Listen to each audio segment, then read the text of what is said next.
the original Penn Station in New York City. It was a majestic station inspired by the ancient Roman baths of Caracalla, which were not for the exclusive use of the emperor, but were a public space open to all. The original Penn Station has been celebrated by authors and poets of diverse backgrounds.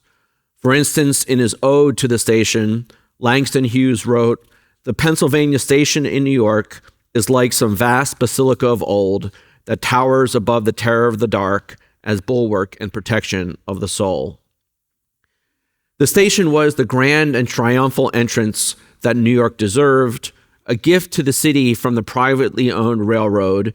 It was an awe-inspiring public space that elevated the common man. It was the product of an era in which corporations considered the public good. And it was not the only time the Pennsylvania Railroad, under the leadership of Alexander Cassatt, did so. At the turn of the 20th century, the railroad's Washington, D.C. depot was located just west of the Capitol building, blocking the vista to the monument, Washington Monument, and onto the Potomac.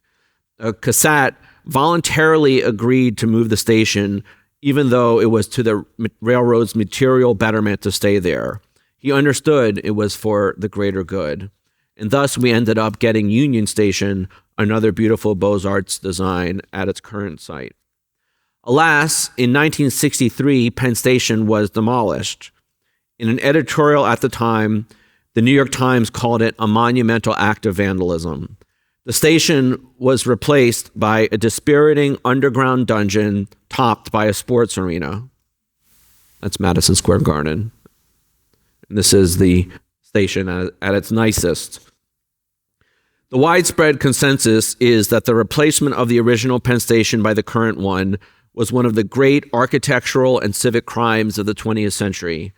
As the architectural historian Vincent Scully said, "One entered the city like a god, one scuttles in now like a rat." Some modernist architects were happy to see the building go, however.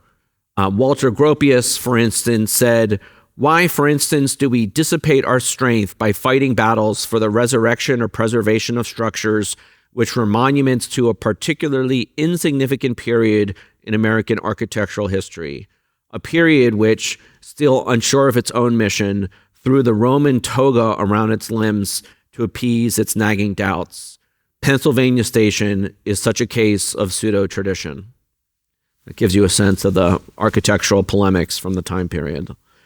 A few years later, Grand Central Terminal would come close to being vandalized too. The important modernist architect Marcel Breuer had proposed a 950-foot-high tower that would have obliterated the station's facade, but thankfully the plan was stopped by the efforts of Jackie Kennedy Onassis and others. This is what Grand Central would have become.